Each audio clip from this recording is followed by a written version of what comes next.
Mariing pinabulaanan ni Senador Jinggoy Estrada ang mga bagong pasabog ng whistleblower na si Ben Herluy sa pagharap nila kahapon sa pagdinig sa Sandigan Bayan. Kabilang narito ang narinig umano ni Luy na pag-uusap sa telepono ni na Estrada at Janet Lim Napoles kung saan umaangal daw ang senador na kulang ang natanggap niyang kickback. Balitang hatid ni Maki Pulido.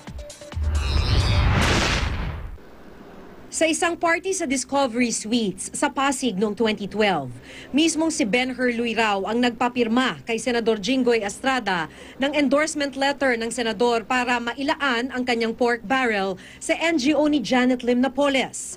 Sinabi ni Luy sa pagpapatuloy ng bail hearing ni Estrada sa Sandigan Bayan 5th Division. Aminado si Estrada na dumalo siya sa pagsasalo. Christmas party raw kasi yun ng kanyang Senate staff.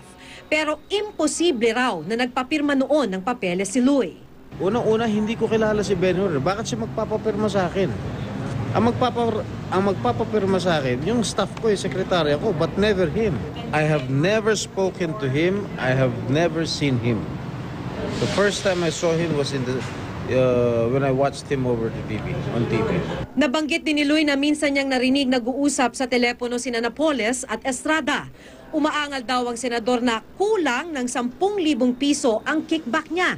Pero nang tanungin ng mga maestrado si Luy kung nakasaksi ba siya ng meeting ni na Estrada at Napoles na komisyon ang pinag-uusapan, sabi ni Luy, hindi. That's all hearsay. Yung sinabi niya, yung sagot niya na tinanong ng court, kung meron siyang nalalaman na meron kaming usapan ni Napoles tungkol sa komisyon, ang sabi ni Ben Herluy, wala. That's very, very clear.